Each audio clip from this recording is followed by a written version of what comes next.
नमस्कार साथियों, कहानी मेरी ज़ुबानी में आज प्रस्तुत है श्री शरद चंद्र जी द्वारा लिखित कहानी राम की सुमति।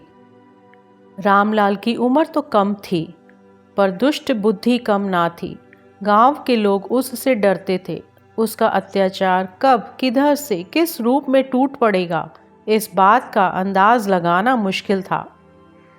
उसके सौतेले बड़े भाई श्यामलाल को भी ठीक शांत प्रकृति का आदमी नहीं कहा जा सकता था, पर हाँ इतना ज़रूर था कि वो छोटे से कसूर पर भारी सजा ना देता था। गांव के जमींदार के यहाँ वो काम करता और अपनी ज़मीन जायदाद की भी देखभाल रखता। घर की हालत मज़े की थी। कुआं, बगीचा, खेत, 10-20 घर, बागदी प्रजा और कुछ नगद रुपया भी उसके पास था। श्याम लाल की स्त्री नारायणी जब पहले पहल इस घर में आई, ये करीब 13-14 वर्ष पहले की बात है, तब उसी साल राम की विधवा माँ का देहांत हुआ। मरते वक्त 2.5 साल के दूध पीते बच्चे राम और उसकी सारी गिरस्ती अपनी 13 साल की बालिका पोतहू नारायणी के हाथ सौंप गई। इस साल चारों तरफ बुखार का बोलबाला था।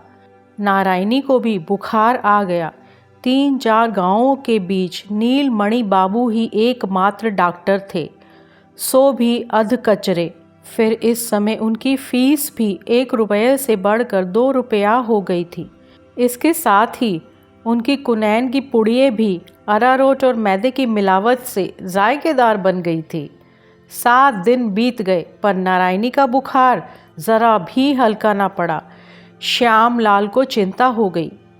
घर की नौकरानी नृत्यकाली जो डॉक्टर को बुलाने गई, वो लौट आई। बोली, डॉक्टर बाबू साहब आज आन गांव जाएंगे, 4 रुपया पर, सो नहीं आ सकते। श्याम लाल को गुस्सा आ गया। बोले, अरे तो कमबख्त को हम भी 4 रुपया दे देते, आता तो सही। रुपया बड़ा है कि जान। जा तू बुला ला चमार को। नारायणी ने कमरे के भीतर से बात सुनी। कमज़ोर कांपते हुए स्वर में वो बोली, सुनो, यहाँ आओ। तुम इतने घबरा क्यों रहे हो? डॉक्टर आज नहीं आते तो कल सही, एक दिन में क्या बिगड़ा जाता है। रामलाल जो आंगन के एक कोने में अमरूद के पेड़ के नीचे बैठा चिड़ियों के लिए पिंजरा बना रहा था, उठकर आया और बोला, तू रहने दे नैत्य, मैं जाता हूँ।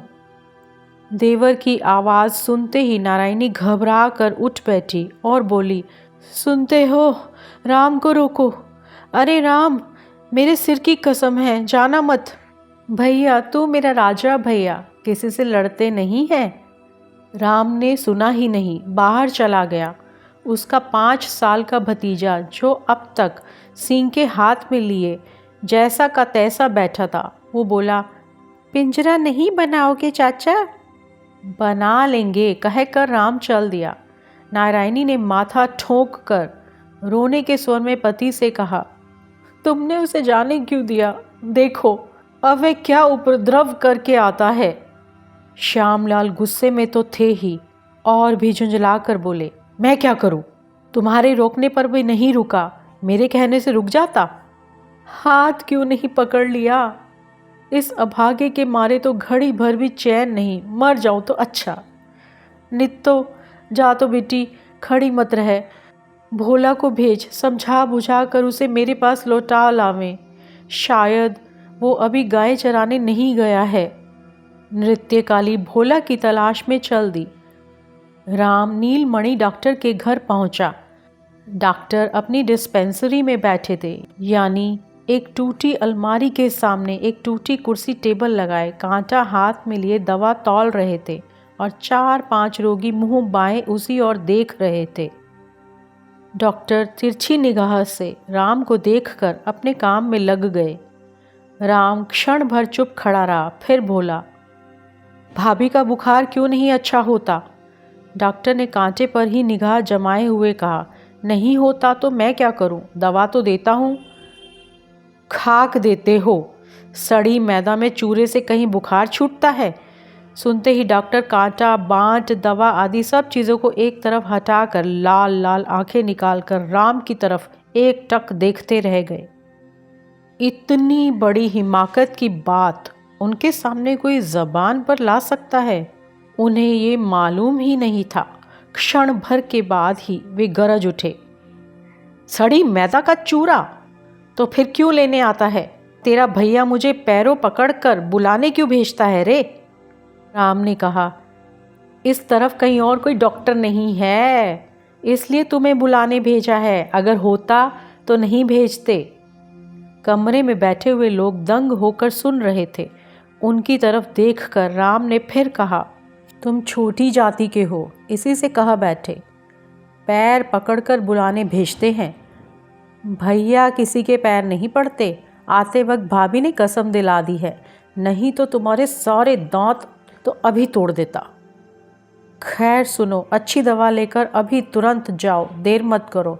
आज अगर बुखार अच्छा नहीं हुआ तो सामने जो कलमी आम के झाल लगा रखे हैं, अभी तो ज़्यादा बड़े भी नहीं हैं, रात तक उनमें से एक कुल्हाड़ी की चोट पर कोई ना बचेगा, और कल आकर तुम्हारी ये शीशी बोतलें सब चकनाचूर कर जाऊंगा। इतना कहकर वो फौरन ही वहाँ से हवा हो गया। डॉक्टर हाथ में कांटा लिए बैठे ही रह गए। एक बुढ़े ने कुछ हिम्मत बांधकर कहा, डॉक्टर साहब, अब आप और देर ना करें। अच्छी दवाई अगर कहीं छिपा कर रखी हो तो उसे लेकर जल्दी चले जाओ। उसका नाम है राम, जो कह गया है वही करके छोड़ेगा। डॉक्टर ने कांटा रखते हुए कहा, मैं अभी थाने में दरोगा के पास जाता हूँ, तुम सब गवाह हो। जो बूढ़ा सलाह दे रहा था, गवाही कौन देगा बाबू? कुनैन खाने से मेरे तो कान भन भन कर रहे हैं। राम ठाकुर क्या कह गए सो तो सुनाई ही नहीं दिया। और दरोगा क्या करेगा बाबू? वो देवता देखने में तो छोटा है, पर उसके साथी बागदी लड़कों का झुंड तो छोटा नहीं है। अगर आग लगाकर घर में बंद कर जला डाले तो ना थाने के लोग देखने आएंगे और ना दरोगा। साहब ही एक मुट्ठी पुआल देकर उपहार करेंगे। गवाही अवाही हमसे नहीं होगी, उससे सभी डरते हैं। इससे अच्छा तो यही है कि वो जो करने को कहा गया है सो कीजिए।